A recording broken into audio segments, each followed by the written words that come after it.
Wesh la Famax, on se retrouve pour le débrief du match entre le Paris Saint-Germain et Lille. Victoire 4-3 du PSG. Et on va y venir sur tout ce qui s'est passé dans le match.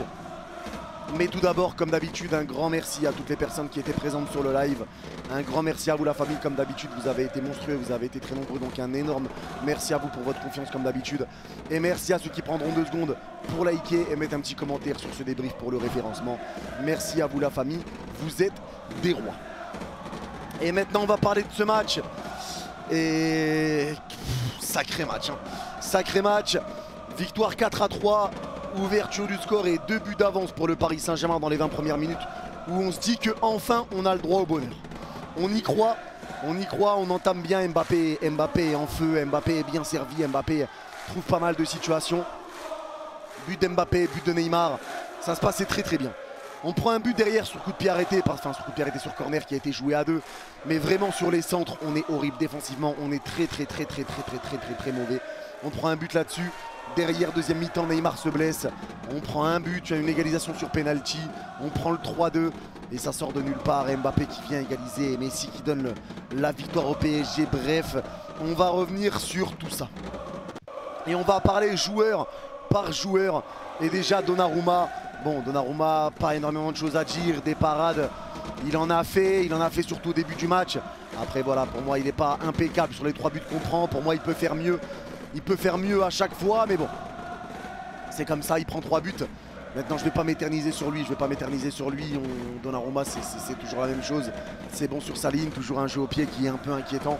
Mais voilà, pour moi, il peut un peu mieux faire, mais c'est pas le plus important. C'est pas le plus important, même si son match n'est pas top à mes yeux. Match pour moi pas top de Donnarumma. Pembele sur le côté droit. Alors vous savez que je l'aime beaucoup Pembele, mais Pembele ça a été horrible. Alors je lui tire pas dessus, c'est un titi, c'est un jeune, etc. Mais Pembele a été horrible. On l'a pas vu du match, surtout en première mi-temps, on l'a pas vu du match. Il se faisait manger sur le côté par Timothy Weah. Et offensivement, il apportait rien du tout. C'était horrible. La défense Ramos et Kipembe, les gars, je veux bien que Kipembe fasse un discours pour remobiliser les troupes, pour les supporters, etc. Mais si c'est pour revenir et nous pondre une daube comme il nous a pondu là à l'instant, non merci, non merci. Alors je veux bien les gars que Kipembe soit un titi, qu'il soit apprécié des supporters, mais il y a un moment son match a été horrible. Il a été absent toute la saison, donc on va pas en tenir rigueur entre guillemets pour l'instant. Il revient de blessure, mais il faut pas qu'il nous ponde des matchs comme ça tout le temps. Il faut pas qu'il nous ponde des matchs comme ça tout le temps, parce que là il a été miteux, vraiment il a été miteux. Ramos aussi ça n'a pas été top, mais Ramos a été mieux que Kipembe, même si Ramos n'a pas été top. Mais Kipembe c'était vraiment miteux. Mendes sur le côté gauche, premier couac, Mendes blessé. Alors jusqu'à quand Mendes sera blessé? Dites-moi en commentaire parce que je ne sais pas. Jusqu'à quand? Très mauvaise nouvelle, Mendes qui commençait bien, il combinait très bien avec Mbappé. Mais malheureusement Mendes est blessé. Mendes s'est blessé, il a quitté le match au début en première mi-temps. Bernat l'a remplacé. Et Bernat ça a été un petit peu plus compliqué que Mendes. Mais Bernat, on connaît ses qualités, quand il est dans un bon jour, il peut apporter beaucoup, Juan Bernat. Mais ouais, la blessure de Mendes fait très mal et on espère qu'il sera de retour. Donc Marseille ça m'étonnerait, mais au moins contre le Bayern. Je vais juste, avant de parler des milieux de terrain, rajouter quelque chose les gars. On a beaucoup critiqué Neymar, beaucoup critiqué Messi, etc. Les gars, vraiment avec ce match-là, j'espère que vous vous rendez compte que le problème n'est pas Messi, que le problème n'est pas Neymar. On l'a vu, les mecs déjà, Neymar et Messi, quand ils sont seuls et qu'il n'y a pas Mbappé, c'est compliqué forcément parce qu'Mbappé prend les espaces, Mbappé va vite, Mbappé attire des défenseurs sur lui, ça permet à Neymar et Messi de monter plus haut. Mais là, j'espère que vous vous êtes rendu compte que le problème n'était ni Neymar ni Messi. On l'a vu en deuxième mi-temps, Mbappé ne touchait quasiment pas de ballon non plus. Il n'en touchait quasiment pas non plus. Le problème est collectif.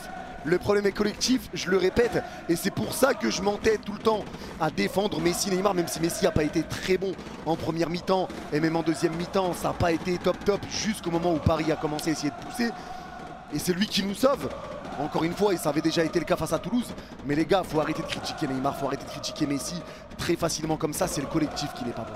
C'est le collectif qui n'est pas bon. Regardez le milieu de terrain. Les gars, Verratti, vous savez que je l'aime beaucoup, mais Verratti c'était 0 aujourd'hui. Verratti a été 0 et depuis qu'il a prolongé, Verratti c'est 0.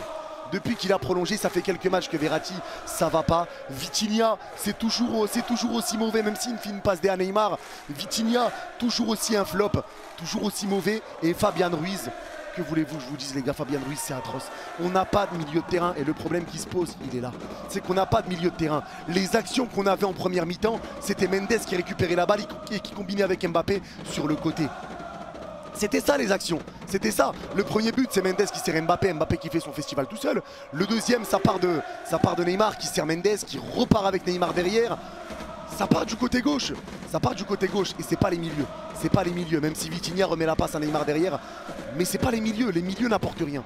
Il y a une cassure entre la défense et l'attaque, les milieux n'apportent absolument rien. Et à un moment il faut le dire sur ceux qui sont mauvais. Le collectif est très mauvais, mais il faut arrêter avec Neymar et Messi, il n'y a pas que. Et le problème ne vient pas d'eux. Et j'ai envie de dire ne vient pas d'eux. Pour moi le problème ne vient pas d'eux.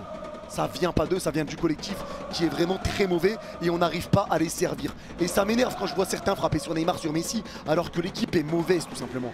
L'équipe est mauvaise, l'équipe joue très mal. On gagne ce match et encore heureux, parce que sur le live j'ai pété un câble et je m'en excuse. Mais je sais que je me rappelle même plus ce que j'ai dit, mais je sais que j'ai pété un plomb sur le live. Mais les gars, c'est inadmissible de jouer comme on joue. C'est inadmissible de jouer comme on a joué encore une fois. C'est honteux. Bravo Lillois pour leur match. Mais c'est honteux de jouer comme on a joué. C'est honteux. On gagne 2-0, on se fait remonter à 3-2. C'est honteux. Et on arrive à remonter. Et heureusement, 4 défaites de suite, ça aurait été inadmissible.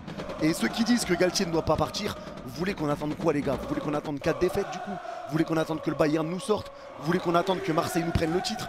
Vous voulez attendre quoi pour réagir? Galtier doit partir. À mes yeux, Galtier doit partir. C'est pour récupérer Thomas Tuchel.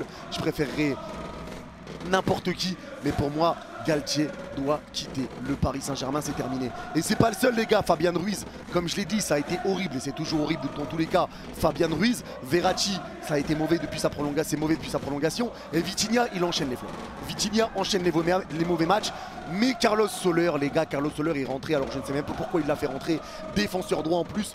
Soler, il est rentré, transparence, hein. Casper le fantôme, il a remis sa cape d'Harry Potter, cape d'invisibilité, et voilà, il est parti voir Hagrid, à la limite, il est parti chercher Voldemort, mais tranquille, hein, il était sur le terrain en tout cas, on l'a pas vu. Horrible encore une fois Carlos Soler, mais Ekitike.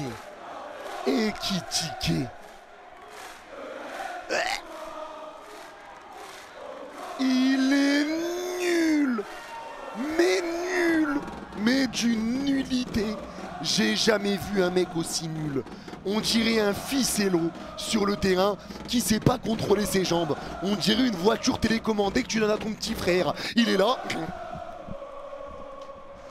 Frère, gère-toi. Toutes ces prises de balles étaient mauvaises. Ses passes étaient mauvaises. Ses appels de balles étaient mauvaises. Il est horrible. Et maintenant Neymar qui s'est blessé, il s'est tourné la cheville.